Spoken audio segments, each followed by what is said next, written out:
The Dover road lay, as to him, beyond the Dover mail, as it lumbered up Shooter's Hill. He walked uphill in the mire by the side of the mail, as the rest of the passengers did, not because they had the least relish for walking exercise under the circumstances, but because the hill, and the harness, and the mud, and the mail were all so heavy that the horses had 3 times already come to a stop, besides once drawing the coach across the road with the mutinous intent of taking it back to Blackheath. Reins and whip and coachman and guard, however, in combination, had read that article of war which forbade a purpose otherwise strongly in favour of the argument that some brute animals are endued with reason, and the team had capitulated and returned to their duty. With drooping heads and tremulous tails they mashed their way through the thick mud, floundering and stumbling between whiles, as if they were falling to pieces at the larger joints. As often as the driver rested them and brought them to a stand, with a wary, "Whoa, so then," the near leader violently shook his head and everything upon it, like an unusually emphatic horse, denying that the coach could be got up the hill. Whenever the leader made this rattle, the passenger started, as a nervous passenger might, and was disturbed in mind.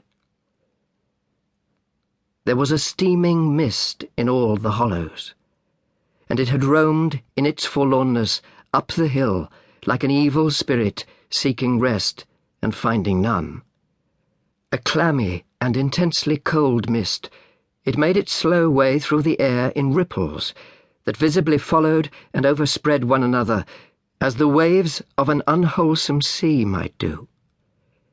It was dense enough to shut out everything from the light of the coach lamps, but these its own workings and a few yards of road, and the reek of the labouring horses steamed into it as if they had made it all. 2 other passengers, besides the one, were plodding up the hill by the side of the mail. All 3 were wrapped to the cheekbones and over the ears, and wore jackboots. Not one of the 3 could have said from anything he saw what either of the other 2 was like, and each was hidden under almost as many wrappers from the eyes of the mind as from the eyes of the body of his 2 companions. In those days, travellers were very shy of being confidential on a short notice, for anybody on the road might be a robber, or in league with robbers. As to the latter, when every posting-house and alehouse could produce somebody in the captain's pay, ranging from the landlord to the lowest stable nondescript, it was the likeliest thing upon the cards. So the guard of the Dover mail thought to himself, that Friday night in November 1775, lumbering up Shooter's Hill, as he stood on his own particular perch behind the mail, beating his feet and keeping an eye and a hand on the arm-chest before him, where a loaded blunderbuss lay at the top of 6 or 8 loaded horse pistols deposited on a substratum of cutlass.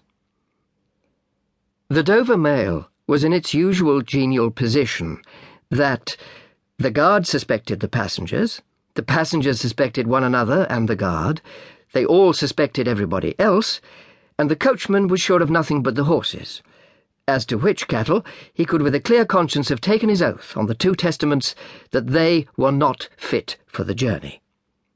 "Whoa!" said the coachman. "So then, one more pull and you're at the top, and be damned to you, for I have had trouble enough to get you to it. Joe?" "Hello," the guard replied. "What o'clock do you make it, Joe?" 10 minutes, good, past 11. "My blood!" ejaculated the vexed coachman. "Not a top of shooters yet. Get on with you!" The emphatic horse, cut short by the whip in a most decided negative, made a decided scramble for it, and the 3 other horses followed suit. Once more the Dover mail struggled on, with the jackboots of its passengers squashing along by its side. They had stopped when the coach stopped, and they kept close company with it. If any one of the 3 had had the hardihood to propose to another to walk on a little ahead into the mist and darkness, he would have put himself in a fair way of getting shot instantly as a highwayman. The last burst carried the mail to the summit of the hill. The horses stopped.